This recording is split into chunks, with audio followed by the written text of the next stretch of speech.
Boa noite. Mercados e investidores reagiram negativamente ao noticiário, dando conta de que diminuíram no Congresso as chances do governo conseguir aprovar qualquer reforma da Previdência. Qual é a razão dessa atitude negativa?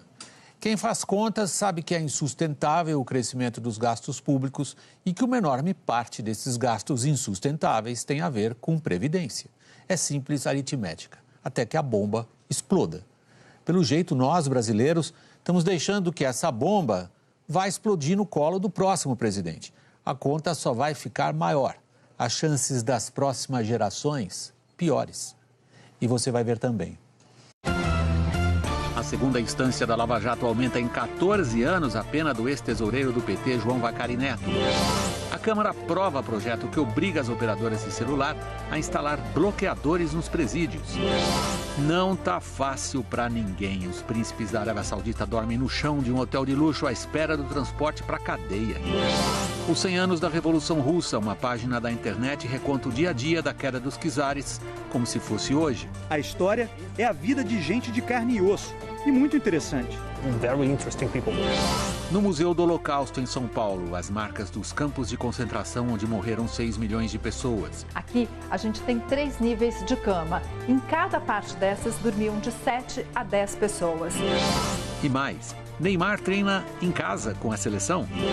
Na Série B, parece jogada ensaiada, mas foi gol contra.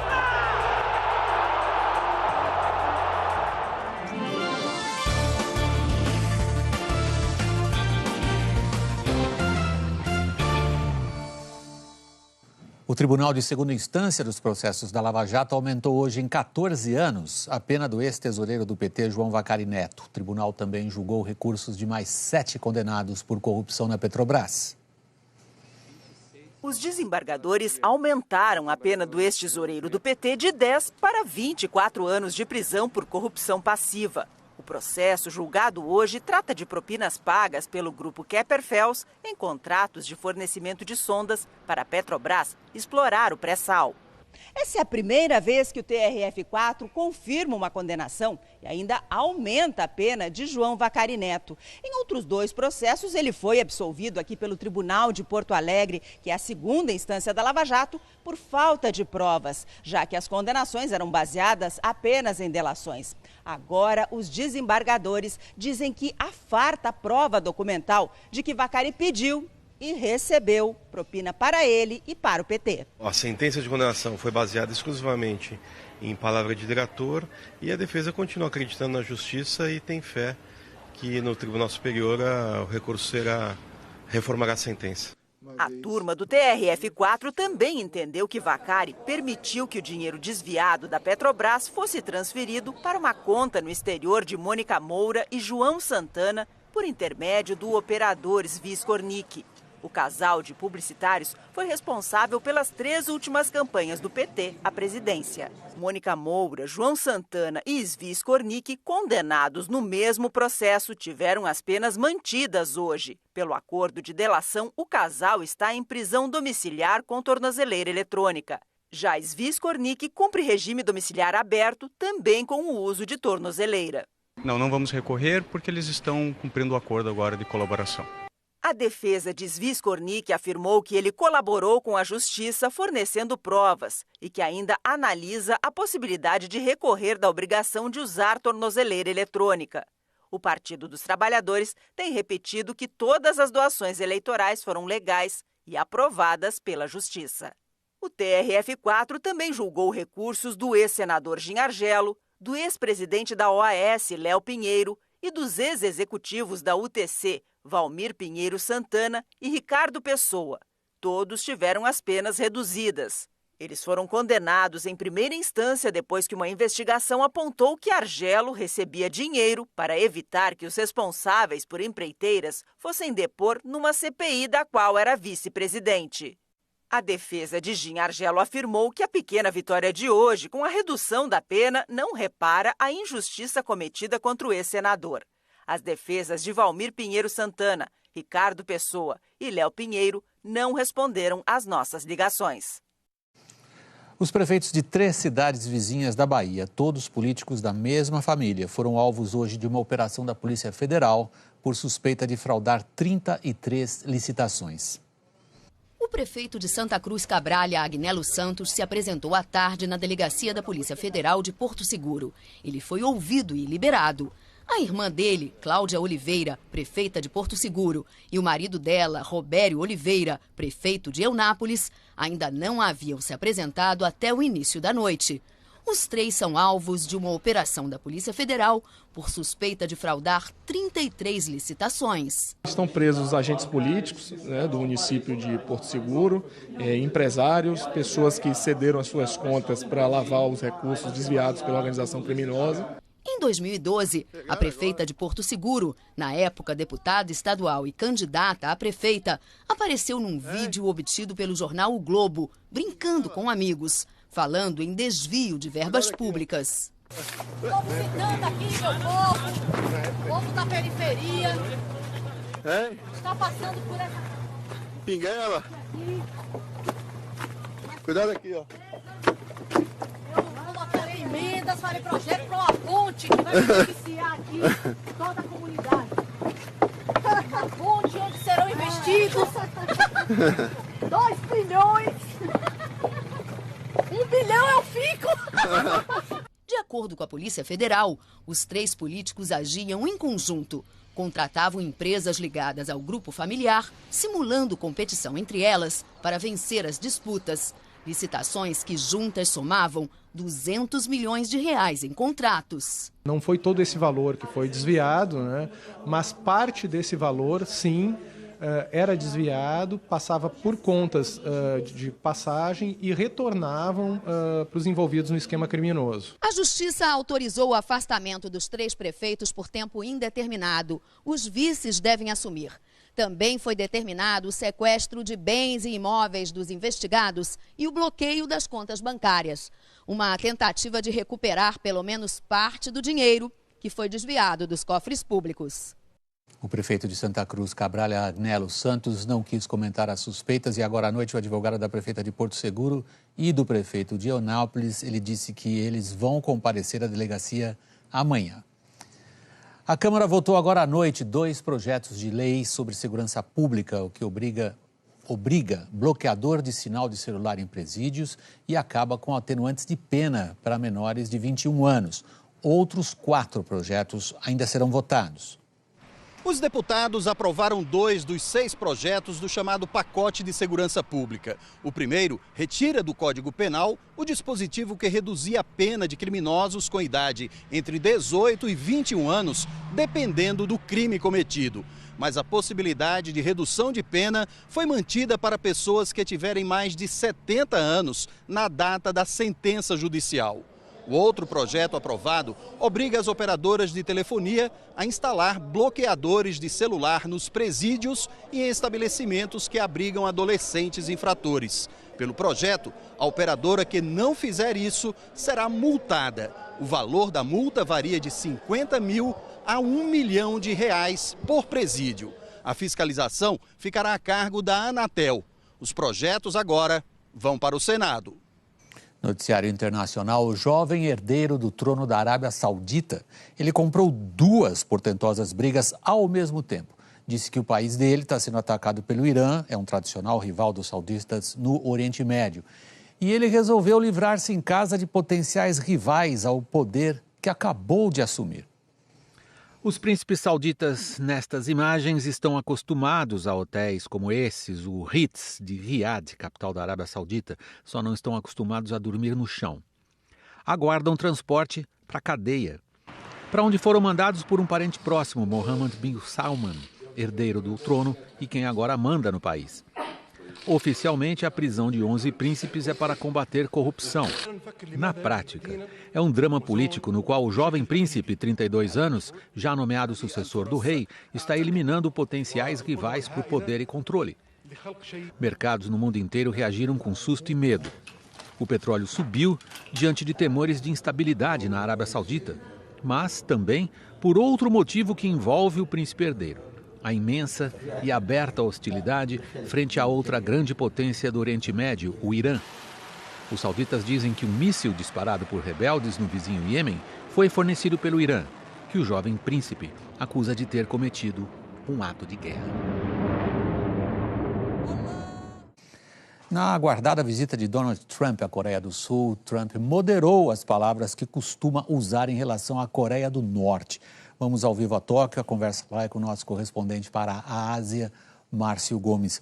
Bom dia para você em Tóquio, Márcio. Donald Trump passou agora a dizer que está fazendo muito progresso na questão da Coreia do Norte. Você acredita? Olha, William, boa noite. Donald Trump, na entrevista coletiva, não se referiu a Kim Jong-un como pequeno homem foguete, como fez em discurso na ONU, nem repetiu suas ameaças de fogo e fúria. Isso já foi visto como uma vitória na Coreia do Sul. Esse tom mais sereno do presidente americano, sem apelidos ou frases de efeito, chamando a Coreia do Norte para a mesa de negociações para buscar um acordo, era o que os sul-coreanos mais queriam ouvir, aproximando Seul e Washington. Claro que se falou de armas, e é bom ressaltar, 3 dos maiores porta-aviões americanos estão na Península Coreana, acompanhando a visita do presidente. Trump lembrou do enorme poder bélico dos Estados Unidos e disse que os norte-coreanos estão entendendo que a força dos americanos é incomparável, mas que espera, por Deus, não precisar usar essa força. Mesmo com a Coreia do Sul anunciando a compra de bilhões de dólares em equipamentos militares e defendendo as sanções da ONU contra os norte-coreanos, o presidente Moon Jae-in afirma que ainda deseja manter o diálogo. Rússia e China foram citadas para participar da pressão máxima para que a Coreia do Norte desista de seus programas de armas. Trump tinha dito que não iria à zona desmilitarizada entre as duas Coreias, mas resolveu ir agora de manhã. Não deu certo. Por causa do mau tempo, teve que retornar no meio do caminho. A qualquer momento, ele vai fazer um pronunciamento na Assembleia Nacional da Coreia do Sul. E depois, a próxima parada, China. Trump chega daqui a algumas horas a Pequim, a terceira e certamente a mais importante etapa dessa visita. William. Boa, Márcio. Nós vamos acompanhar esse encontro de Xi Jinping e Donald Trump em Pequim. Bom dia para você em Tóquio. Nova York, o atual prefeito da cidade, Bill de Blasio, tinha a reeleição garantida na votação dessa terça-feira, segundo as pesquisas. O correspondente Jorge Pontual está acompanhando a votação e tem os últimos resultados. Boa noite, Pontual. Boa noite, William. Boa noite a todos. A reeleição do prefeito por larga margem já era esperada há muito tempo. Bill de Blasio começou mal, entrando em choque com a polícia no seu primeiro ano como prefeito. Mas ele mostrou ser um político hábil, recuperou a confiança dos policiais e ainda conseguiu diminuir ainda mais a criminalidade em Nova York, que é a cidade mais segura dos Estados Unidos. Embora esteja bem à esquerda da maioria dos eleitores do Partido Democrata, de Blasio conquistou o apoio dos empresários. O fato de que a economia da cidade está bombando também ajudou. Os nova-iorquinos perdoaram até o fato de que de Blasio coma pizza com garfo e faca. Um sacrilégio. Em Nova York só se come pizza com as mãos. Agora o prefeito reeleito desponta como uma das estrelas do Partido Democrata, pronto para enfrentar Donald Trump na eleição presidencial de 2020. Teve eleição hoje também para governador, em 2 estados, Virgínia e Nova Jersey, e os democratas venceram nos 2, reflexo da baixíssima popularidade de Donald Trump. William. Obrigado, Pontual. Boa noite para você em Nova York. A gente continua com uma data internacional importante. Nem Vladimir Lenin, o principal nome da Revolução Russa, e seus principais companheiros, então, Leon Trotsky, Joseph Stalin, vocês conferem as fotos desses personagens históricos. 100 anos atrás, nesta data, nem eles achavam que conseguiriam se manter no poder em Moscou, mas conseguiram. Conseguiram à custa de todas as liberdades que diziam defender. Lenin iniciou um dos mais bárbaros, sanguinários e repressores regimes da história da humanidade. A Revolução Russa levou à fundação do que foi o maior Estado no século XX, a União Soviética. Esse Estado implodiu em 1991 sob o peso da própria incapacidade de fazer a economia funcionar. Lenin diria, sob o peso das próprias contradições. A Revolução Russa prossegue sendo um símbolo poderoso. Não é à toa que a gente escolheu esse símbolo para que vocês confiram. O símbolo da bandeira da União Soviética não existe mais. É o símbolo de que utopias interpretadas e conduzidas por partidos políticos que acham que sabem o que é melhor para as pessoas. Essas utopias terminam em regimes repulsivos e totalitários. Os russos deram pouca atenção hoje à data. Confira na reportagem do correspondente Marcelo Correge. Jovens buscando em livros os fatos da história. É uma cena cada vez mais rara, também na Rússia. Para o centenário da Revolução não passar despercebido para uma geração inteira, este jornalista teve uma ideia: recontar a queda dos czares russos e a ascensão dos comunistas através de uma página na internet e das redes sociais, como se estivessem acontecendo agora. Para Mikhail Zygar, idealizador do projeto, eles conseguiram convencer as pessoas de que a história não é entediante. A história é a vida de gente de carne e osso, e muito interessante. Na página project1917.com, protagonistas e coadjuvantes das duas fases da Revolução de 100 anos atrás vivem. Poetas, sindicalistas e políticos da época também ganharam perfis nas redes sociais. Desde o início do ano, em média, são 1 milhão de acessos por mês. Os pensamentos de Lenin e de todos esses personagens saem de diários pessoais, livros e artigos de jornais de 1917. Mikhail explica que foram 2 anos de trabalho de 50 pesquisadores, a maioria jovens historiadores fazendo mestrados. Agora, a equipe tem mais ou menos 15 pessoas. É preciso voltar 100 anos no tempo e pensar num governo extremamente impopular. Naquele cenário, 2 documentos causaram grande comoção e abriram as portas para a Revolução Comunista. A renúncia do czar Nicolau II em nome do irmão no dia 2 de março de 1917, e o manuscrito em que Mikhail Romanov abdica o direito da coroa no dia seguinte. Num cenário atual, em que decisões políticas são anunciadas em redes sociais, essas 2 cartas provocariam um festival de likes. O fim da Rússia Imperial foi contado em detalhes até março, período de maior audiência do site por enquanto. Depois disso, os seguidores do projeto acompanharam o fracasso do governo provisório russo e a volta de Lenin do exílio na Suíça, com a mala repleta de discursos inflamados. Mikhail Zygar explica que quando Lenin odeia alguém, ele odeia de verdade. Dá para sentir aquela agressividade nas palavras, paixão, como contra os liberais, os mencheviques e todos que não concordavam com ele. Neste 7 de novembro, a TV fictícia do projeto 1917 Live falava ao vivo da tomada do Palácio de Inverno pelos bolcheviques na mesma hora em que o evento aconteceu 100 anos atrás. Já na imprensa do mundo real, as manifestações organizadas pelo Partido Comunista Russo em São Petersburgo, Moscou e outras cidades do país não tiveram tanta repercussão. A data deixou de ser feriado em 2005 e o governo de Vladimir Putin ignorou oficialmente o centenário. Segundo uma pesquisa feita em setembro, 58% dos russos sequer sabiam do aniversário da Revolução Comunista. Mikhail Zygar explica que a Revolução de Outubro e 1917 não são datas sagradas para a Rússia. Existe um discurso oficial de, olha, não prestem atenção. Porque para as autoridades russas atuais, a ideia de que o país voltou a ser um grande império é muito importante.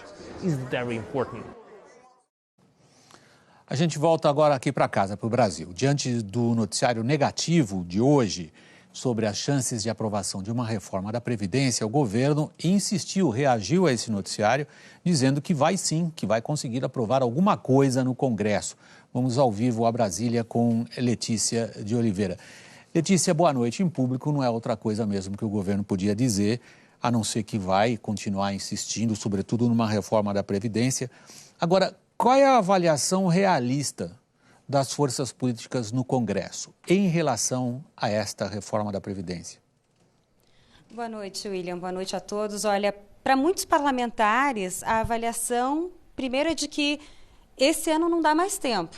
Para muitos governistas aí já estão calculando, têm em vista aí que tem pouco mais de 20 dias para votar tudo, inclusive orçamento, antes do recesso do fim do ano.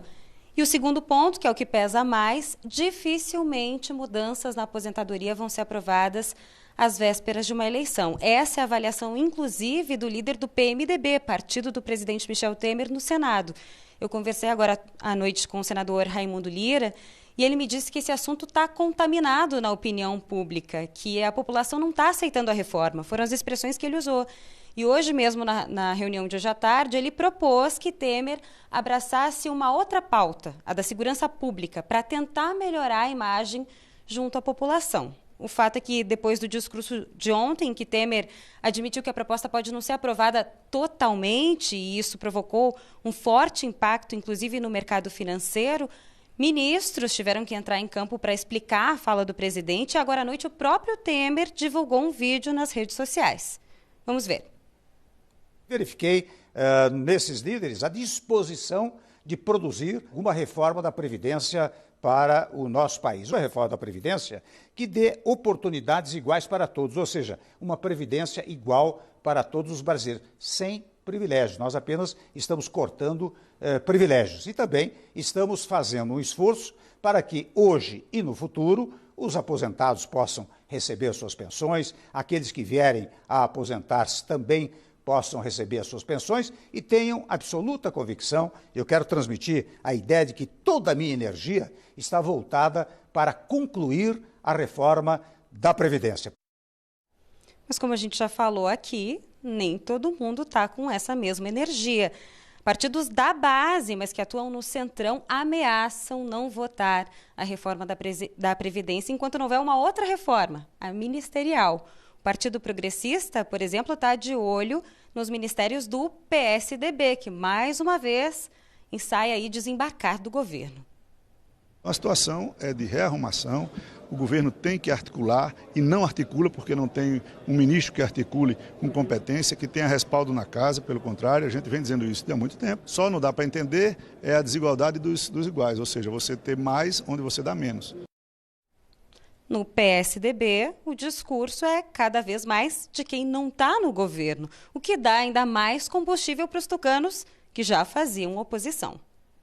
Não há menor possibilidade de passar a reforma da Previdência. É isso que eu estou defendendo. Um governo que está, de alguma maneira, politicamente enfraquecido, com desgaste popular gigantesco, não tem condições de levar adiante reformas realmente profundas que o país precisa. Em São Paulo, o ministro da Fazenda, Henrique Meirelles, diz que espera que a reforma da Previdência não fique para o próximo governo. Diz que essa não é uma questão de escolha, que é uma questão numérica. Disse que se o rombo da Previdência continuar crescendo no ritmo que está e se nada for feito, não vai sobrar dinheiro para investimentos. Hoje, a Previdência representa mais de 50% do orçamento da União federal e está crescendo. Chegará num ponto que será 60%, 70%, 80% do total do orçamento, inviabilizando investimentos em saúde, educação, infraestrutura e qualquer outra coisa. São problemas de grandes dimensões, o rombo da Previdência e o desafio de convencer a base, já não tão aliada assim, a defender um assunto tão sensível, tão perto de uma eleição, William. Obrigado, Letícia. Boa noite para você em Brasília. E conosco aqui, vocês já conferiram a presença do Carlos Alberto Sardenberg, nosso comentarista de economia. Boa noite, Sardenberg. E aí, William, boa noite a todos. Nós vamos continuar insistindo no Jornal da Globo. Não é uma visão política da questão, é uma visão aritmética. Ou se faça alguma coisa para controlar o crescimento dos gastos, ou esta bomba explode lá na frente. Para os nossos netos, Sardenberg, a nossa vida está resolvida. Agora, as próximas gerações, se continuar esse teatro absurdo, não terão as chances que nós tivemos. Pois é, William, essa sensação, né, de que você tem que fazer alguma coisa para resolver esse grave problema, ele se reflete e refletiu hoje, por exemplo, claramente no mercado. A Bolsa teve uma queda muito forte. Olha aqui o gráfico. O pessoal faz conta, né? A Bolsa já vinha caindo, né? Já teve, o recorde foi aqui, né? E aí já começou com aquela ideia de que o país estava recuperando o crescimento, isso aí foi incorporado e tal, mas de lá para cá só veio notícia negativa e finalmente hoje teve essa queda de 2,55 por causa aí da informação de que, enfim, você não vai ter reforma da Previdência. E, como você disse, vamos ver os números, né, que são realmente... Vamos tirar o viés político, vamos olhar realmente para os números. Né? Então você tem aqui INSS, a Previdência do setor privado, receita, despesa muito maior, um baita déficit, isso de 2016. Aí você pega a Previdência do funcionalismo, mesma coisa. em escala diferente, mas receita, déficit, despesa muito maior, você tem um déficit. A receita que eu falo aqui é a contribuição dos empregados e a contribuição dos funcionários, né, que é o regime vigente no país, e não fecha a conta. No ano passado, o déficit foi isso, a previsão para esse ano é de 263 bilhões. E o número que chama a atenção é que se você somar essas duas despesas, despesa com o INSS e a despesa com os inativos do funcionalismo, você tem 600 e tantos. É mais da metade de tudo que o governo gasta. E essa despesa aumenta 4% ao ano, todos os anos. Não importa o que o governo diga, ele é obrigado a aumentar essas despesas. É obrigado a aumentar. E isso significa que você tem uma despesa crescente, o que obriga o governo a cortar em todos os outros lugares para ir pagando isso aqui. Quer dizer, sem a reforma, isso aqui explode, porque aumenta todos os anos 4%. A reforma não resolve nada de imediato, né? Quer dizer, não é uma economia que você resolveu, mas você indica... Então, ela devolve uma perspectiva. Exatamente o que está faltando para os mercados. Exatamente, a perspectiva de que você vai botar em ordem as contas públicas. Agora, aqui é que vai ser a briga distributiva, vai ser aqui. É, exatamente aqui. E que são as aposentadorias mais altas, os salários mais altos. Agora, na contramão, William, hoje nós tivemos, ontem e hoje, né, a informação de que o governo vai mesmo acelerar a privatização da Eletrobras, e nós selecionamos aqui um quadro, é uma mega privatização, porque, olha só, algumas que tem uma mega resistência de partidos políticos dentro do governo. Por quê? Porque entre as subsidiárias da Eletrobras você tem Eletronorte, Chesf, Furno, que são capitanias de partidos políticos. Onde eles nomeiam diretores. Diretores e fazem contratos de fornecedores que depois contribuem para as campanhas, né? Então é uma coisa complicada. Agora, o pessoal está acreditando que a privatização vai andar. Hoje a Bolsa caiu tudo e só algumas poucas ações subiram. Inclusive da Eletrobras subiu 2,5% praticamente a ação da Eletrobras. O pessoal está confiando na privatização e não na Previdência. Sardenberg, muito obrigado. Boa noite. Boa noite. Ainda hoje aqui no Jornal da Globo temos a inauguração do Museu do Holocausto, em São Paulo, a memória do Holocausto. E temos notícias da seleção, treinamento em Paris, em casa, para o Neymar, como a gente disse no começo. Já no próximo bloco, o governo libera quase 9 bilhões de reais para o Minha Casa Minha Vida.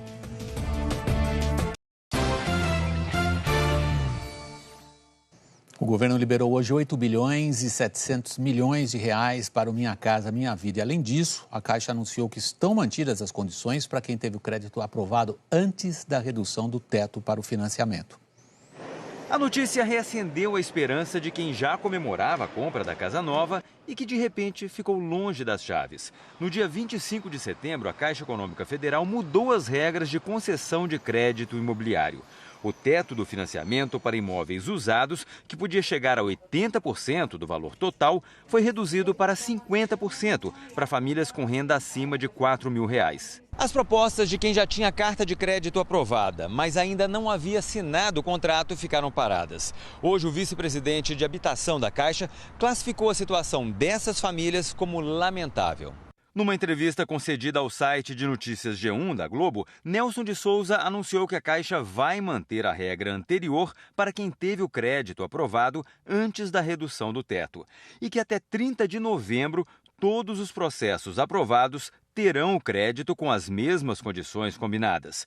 O vice-presidente da Caixa ainda afirmou: já passamos a orientação para todas as agências.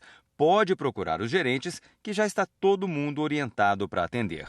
Ana seguiu o conselho. Ela e o marido tiveram a carta de crédito aprovada no dia 22 de setembro, uma sexta-feira. As regras mudaram na segunda-feira seguinte. Depois do anúncio do vice-presidente da Caixa, hoje, Ana ligou para a gerente da agência dela no bairro do Bexiga, em São Paulo. A primeira informação que a gente teve é de que nós, na verdade eu, estava mais informada do que a própria agência e de que a agência não tinha recebido nenhuma orientação a respeito. À tarde, ela ligou de novo. A informação que ela me traz é de que a Superintendência Regional da Caixa aqui em São Paulo orientou a agência a não criar expectativas nos clientes. Mesmo assim, segundo ela, a gerente sugeriu que ela contratasse um seguro de vida e levasse a conta salário para a Caixa. Ela, na verdade, reforçou que quanto maior fosse o meu relacionamento com a Caixa, mais chance eu teria de ter o meu crédito liberado. Na verdade, ele já foi aprovado, só falta ele ser liberado. Questionada, a Caixa Econômica respondeu por nota que não admite a prática de venda casada por nenhum de seus empregados ou colaboradores e que a obtenção de crédito imobiliário, em nenhuma hipótese, está condicionada à aquisição de outros produtos. A precária infraestrutura brasileira ficou ainda pior com a crise econômica dos últimos anos. Crise traduzida também na situação das estradas brasileiras, que pioraram, segundo pesquisa da Confederação Nacional do Transporte. Vamos conferir os principais números elaborados e apresentados pela CNT. Rodovias públicas, regular, ruim ou péssima, eram 67,1% assim consideradas regular, ruim ou péssimas. As públicas em 2016 subiu, piorou a avaliação para 70%. As privadas também pioraram no mesmo período, naqueles valores que vocês conferem. Pulou de 21,3% para 25,6% essa avaliação negativa. O que piorou? O que é pior, Piorou o básico, o pavimento e a sinalização. E vamos para a nossa próxima ilustração. A principal causa é essa que vocês têm ouvido muito falar dela aqui no Jornal da Globo. Falamos agora há pouco também com o Sardenberg. Falta investimento. Sem investimento não vai andar. Não há segredo nenhum nisso. Vejam como o investimento foi se comportando ao longo desse período de tempo, começando em 2008 e encerrando aqui em 2017. Daqui a pouco, o Museu do Holocausto em São Paulo e a seguir, os gols da noite.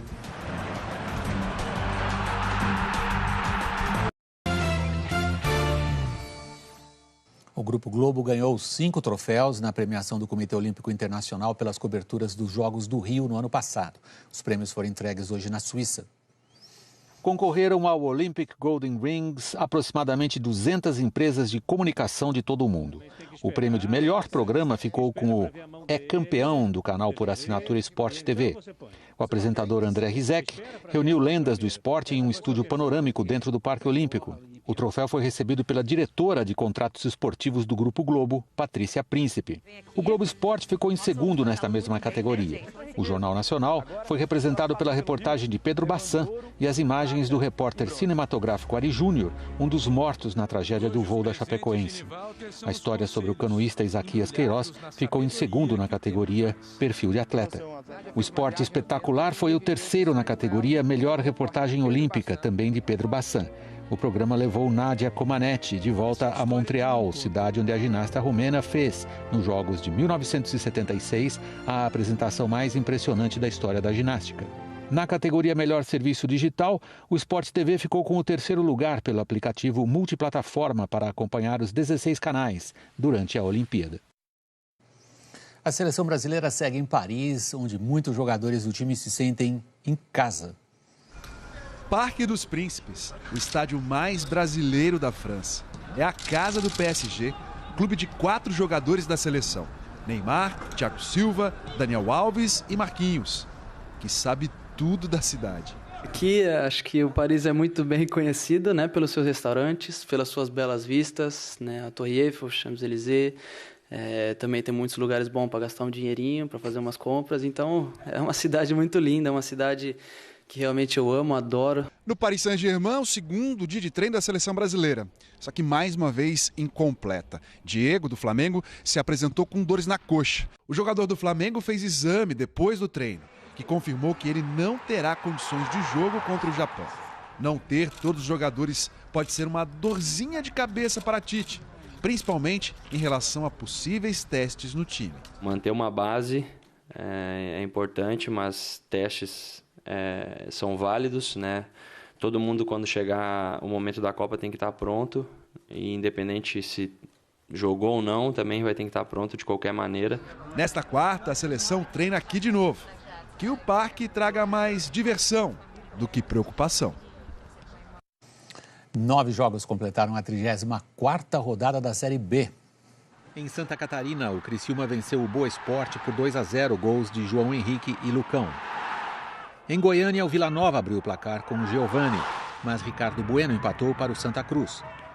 Em Belo Horizonte, Giovani fez 1-0 para o América Mineiro sobre o ABC e Rafael Lima marcou o segundo. O América empatou em pontos com o líder internacional, mas é o segundo colocado por ter uma vitória a menos. No Recife, o Paysandu abriu o placar com Bergson. O Náutico conseguiu o empate com uma jogada inusitada. Primeiro foi Ayrton do Paysandu, que tentou afastar, não conseguiu. A bola sobrou para Perema, que fez pior. Tentou recuar, mas marcou um gol contra. Sorte de Perema que o gol não fez falta. O Caion marcou 2 vezes e deu a vitória ao Paysandu. Em Barueri, André Luiz abriu o placar para o Figueirense. O Oeste empatou com Mazinho. No Rio Grande do Sul, o Brasil de Pelotas fez 2-0 no Paraná. Rafinha marcou 2 vezes para o time gaúcho. Mesmo com a derrota, o Paraná segue em quarto. Arthur fez o primeiro do Londrina sobre o Goiás. Carlos Henrique fez 2-0 para os donos da casa. Em Maceió, Zé Carlos fez o primeiro gol da vitória do CRB sobre o Juventude. Tony, de pênalti, aumentou. Em Fortaleza, o Ceará fez 1-0 com Rafael Pereira. Bruno Nazário, de pênalti, empatou para o Guarani. O time de Campinas conseguiu a virada na cabeçada de Diego Jussani. Mas o veterano Magno Alves empatou para o Ceará, terceiro colocado na Série B. Já no próximo bloco, o Memorial do Holocausto, que será inaugurado em São Paulo.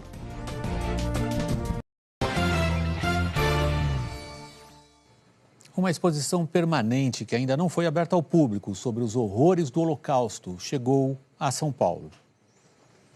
A primeira coisa que se perdia num campo de concentração era a identidade. Assim que entrou num deles, ainda garoto, seu Kiva virou o número tatuado no antebraço. Não chamavam nomes porque documento não interessava, porque documento pode se trocar. Esse aqui é número, só pelo número. Com 95 anos, ele visitou o Memorial do Holocausto em São Paulo antes da abertura oficial. Seu Kiva passou por 5 campos, entre eles Auschwitz, o maior símbolo da barbárie nazista. Eu acho que o mundo tem que saber o que aconteceu, para não acontecer mais.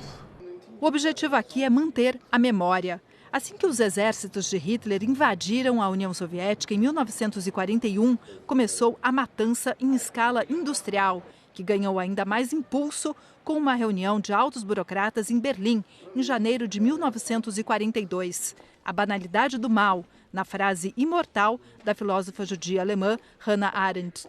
This typical Nazi play makes it clear that the greatest evil in the world is the evil committed by nobody. Ela se referia a um dos principais burocratas, Adolf Eichmann, a quem considerava um homem medíocre. No memorial tem uma réplica do portão de Auschwitz com os dizeres: "O trabalho liberta". Nesse espaço foi reproduzido um barracão igual ao que os prisioneiros dormiam nos campos de concentração. Aqui a gente tem 3 níveis de cama. Em cada parte dessas dormiam de 7 a 10 pessoas. No lugar do colchão, só uma palha. E travesseiro era um luxo que não existia. Eles usavam as próprias tigelas de comida, que era o único pertence deles, para apoiar a cabeça na hora de dormir. Muitas fotos espalhadas por todos os ambientes não deixam a gente perder o passado de vista. Esta garota é Anne Frank, capturada na Holanda e mandada para um campo de morte. Este outro é o romeno Elie Wiesel, autor do romance A Noite, que fala sobre aquele inferno. Ele sobreviveu para contar a história e ganhou o Nobel da Paz. Tem também esse figurino com a estrela de Davi, que os judeus eram obrigados a usar sempre em amarelo. A cor amarela é muito importante. Você não vai ver estrela de Davi de outra cor, porque o amarelo para a Alemanha significou sempre a cor da humilhação.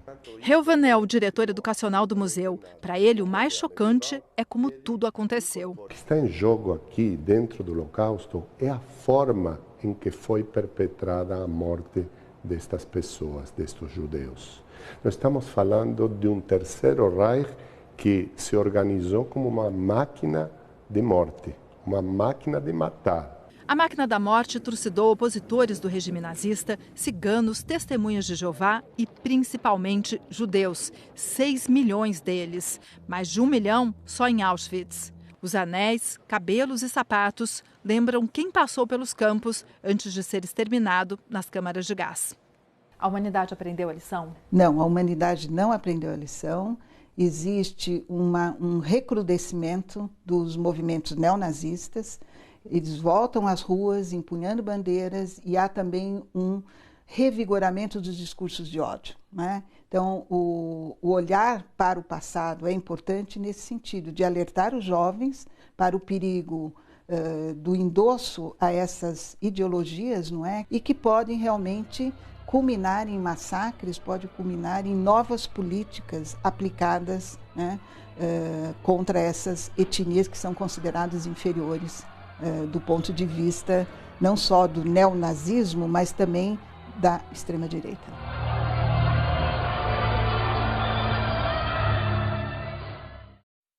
Hoje teve bastante história no Jornal da Globo, que está terminando essa edição. Você pode rever nossas reportagens do Globoplay e outras notícias no Hora 1. Assista agora ao programa Conversa com Bial e em seguida tem o último episódio da série O Jogador. Para você, uma boa noite e até amanhã.